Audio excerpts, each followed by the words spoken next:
É isso aí, pessoal. Tudo bem?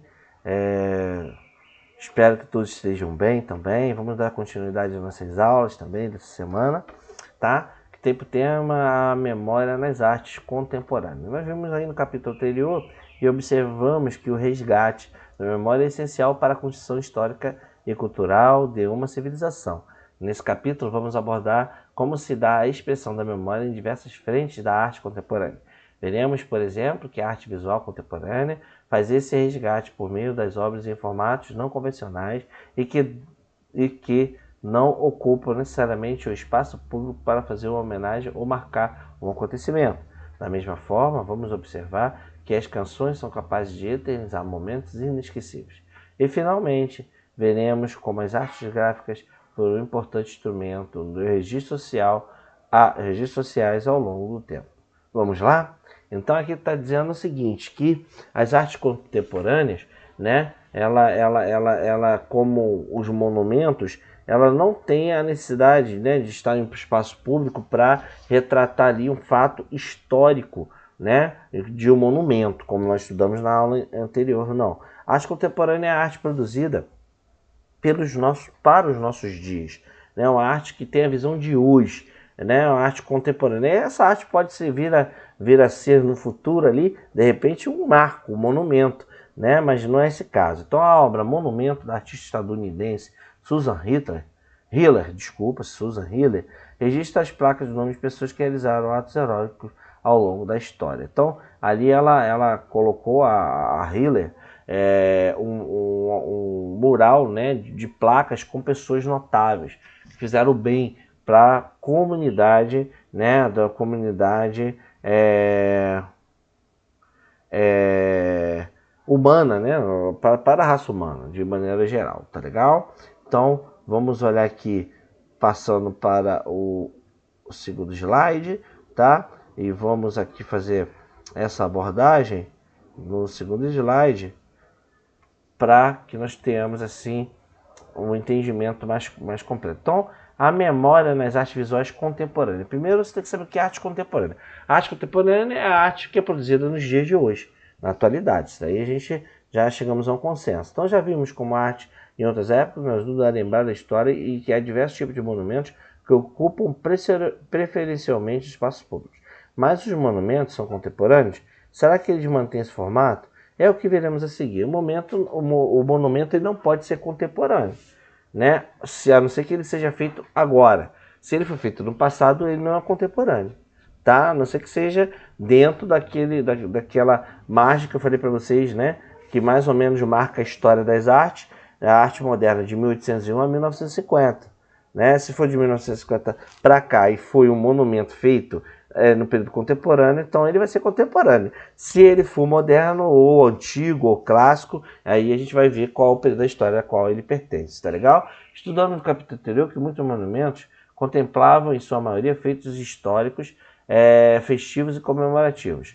Contudo, após a segunda metade do século XX, que também é o período que compreende o que se denomina por arte contemporânea, houve uma ascensão dos chamados antimonumentos. Antimonumentos homenageiam as vítimas de algum evento marcante de nossa história.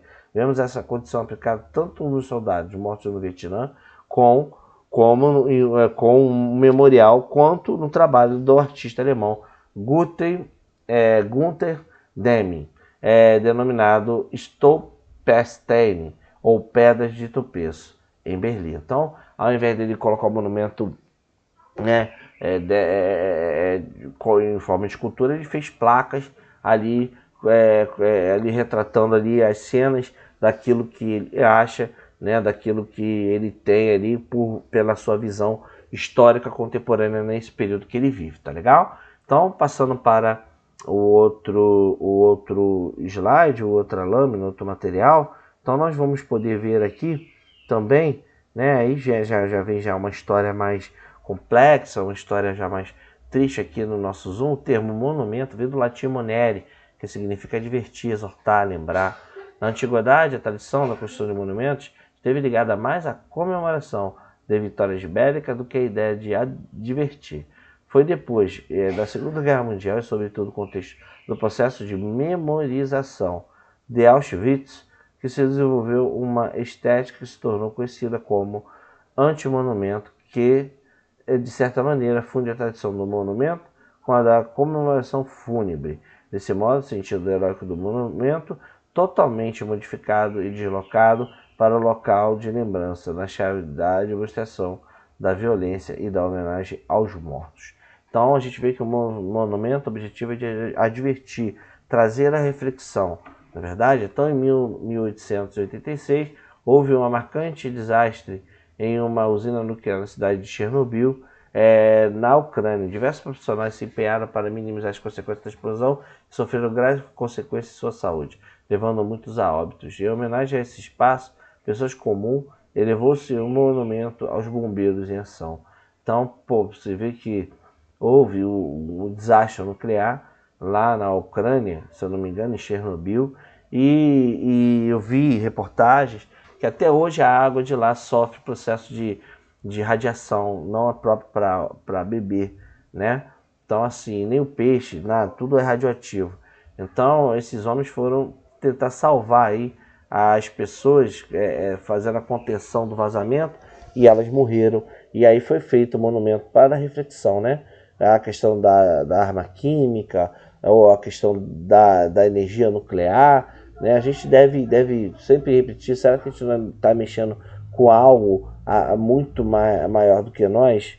Né? Então isso tudo para trazer reflexão, é uma maneira de refletir, entendeu? Agora vamos passar para o outro slide, tá?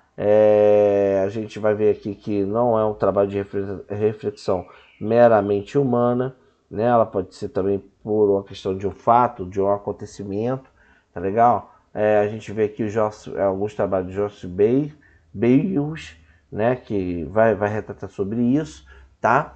E aqui nós vamos ver na parada obrigatória o exercício de fixação, como todos já bem sabem, né? Já estão já bem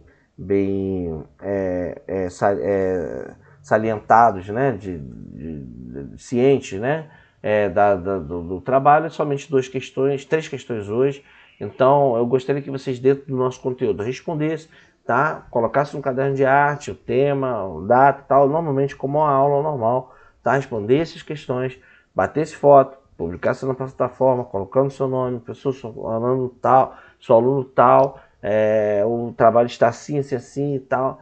Pronto, para fazer acompanhamento dos que estão participando ou não, e para uma eventual avaliação também bimestral, tá legal? Deixo para vocês aí um forte abraço, tá? Desejando tudo de bom para todos vocês, e qualquer dúvida, postem os seus comentários no post da nossa plataforma, tá? Um abração, fique com Deus e até a próxima.